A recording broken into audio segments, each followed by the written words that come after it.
Next episode दिल दहला देने वाला है। आज का ट्विस्ट सुनकर आपके रोंगटे खड़े हो जाएंगे। दृश्य: एक आलीशान लेकिन उदास कमरा। खिड़की से छनकर आती हुई सूरज की हल्की किरणें कमरे में बिखरे सामान पर पड़ रही हैं। हवा में एक अजीब सी खामोशी छाई हुई है, जैसे कोई अनकहा दर्द हर कोने में कैद हो। एनू कमरे के बीचों बीच खड़ी है। उसकी आंखें नम हैं, लेकिन उनमें एक अजीब सी दृढ़ता भी है। वो अपने हाथों को कसकर मुट्ठी में बांध लेती है। उसके होंठ कांप रहे हैं, जैसे वो कुछ कहना चाहती हो, पर शब्द बाहर नहीं आ पा रहे। एनू मन में, आखिर वो दिन आ ही गया। वो दिन जब मुझे सच का सामना करना है। राज नंदिनी जी, वो इतनी बेरहम कैसे हो सकती हैं? क्या सच में उन्होंने मुझे इतना बड़ा धोखा दिया? ये सब क्यों? मेरी माँ, मेरी इज्जत, सब कुछ दांव पर लगा है। मुझे उनसे मिलना होगा, मुझे सच जानना होगा। तभी आरी कमरे के दरवाजे पर दिखाई देता है। उसके चेहरे पर शक और चिंता के मिले-जुले भाव हैं। वो एनू को कमरे में अकेला देखकर ठिठक जाता है। तुम यहाँ क्या कर रही हो एनू? तुम्हें इस कमरे में नहीं होना चाहिए। एनू चौंक जाती है, पर तुरंत खुद को संभाल लेती है। उसकी आंखों में एक पल के लिए डर की झलक दिखती है, जो तुरंत ही एक गहरी उदासी में बदल जाती है। एनू, आरी, मुझे तुमसे कुछ बात करनी है। आरी, क्या बात करनी है? और तुम्हें राज नंदिनी जी के कमरे में क्या काम है? मुझे ऐसा क्यों लग रहा है कि तुम यहाँ कुछ ढूंढने आई हो, या शायद कुछ हासिल करने? एनू की आंखों से आंसू बहने लगते हैं, पर वो उन्हें रोकने की कोशिश करती है। उसका दिल जोर जोर से धड़क रहा है। उसे आरी की हर बात चुभ रही है, पर वो जानती है कि उसे सच का सामना करना ही होगा। एनू, मैं यहाँ राज नंदिनी जी से माफ़ी मांगने आई हूँ और अपनी इज्जत बचाने। मैं चाहती हूँ कि एक बार उनसे मिलकर मैं अपनी सारी गलतियों का इकरार करूँ और उनसे माफ़ी की भीख मांगूँ। क्या तुम मुझे उनसे मिलवा सकते हो प्लीज़ आरी? आरी एनू की बातों को सुनकर अवाक रह जाता है। उसकी आंखों में हैरानी और अविश्वास का भाव है। वो एनू को करीब से देखता है, उसकी आंखों में छिपी सच्चाई को समझने की कोशिश करता है। माफ़ी? इज्जत? एनू, तुम क्या कह रही हो? तुम्हें लगता है कि राज नंदिनी जी तुमसे मिलेंगी? तुम्हें लगता है कि वो तुम्हारी माफ़ी कबूल करेंगी?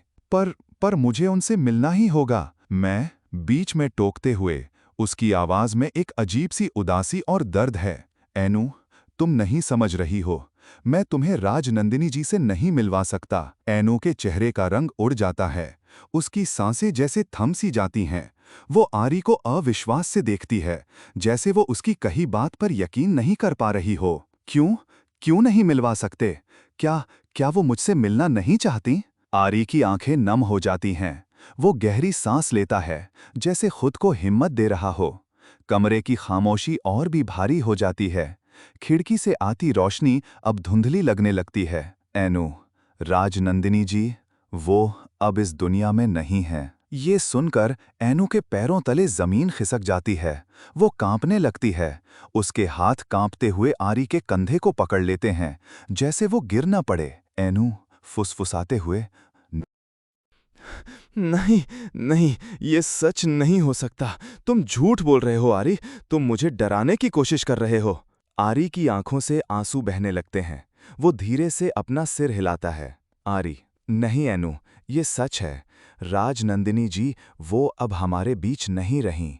एनू का पूरा शरीर कांप उठता है। उसे यकीन नहीं होता। वो बार बार नहीं कहती रहती है। राज नंदिनी जी की मौत की खबर उसे अंदर तक हिला देती है। वो फूट फूट कर रोने लगती है। उसके आंसू अब रुकने का नाम नहीं लेते। वो जमीन पर गिर जाती है। उसकी सिसकियां कमरे में गूंजने लगती हैं। रोते हुए, राज नंदिनी जी, आप मुझे छोड़कर चली गईं, मुझे माफ़ी भी नहीं मांगी। आरी उसे उठाने की कोशिश करता है, पर वो बेसुध सी हो जाती है। उसे यकीन नहीं हो रहा कि जिस इंसान से वो माफ़ी मांगने आई थी, वो अब इस दुनिया में ही नहीं है। इस खबर से उसे गहरा सदमा लगता है, पर धीरे धीरे उसके आंसुओं में एक अजीब सी खुशी की लहर भी दौड़ने लगती है। वो खुद को रोक नहीं पाती। राजनंदिनी जी की मौत की खबर सुनकर उसे लगता है जैसे उसके ऊपर से एक बहुत बड़ा बोझ उतर गया हो। जिस इंसान से उसे इतना डर था वो अब नहीं रहा। उसके मन में छिपी कड़वाहट और डर अब धीरे धीरे खुशी में बदलने लगता है। वो अपने आंसू पोंछती है, एक गहरी सांस लेती है।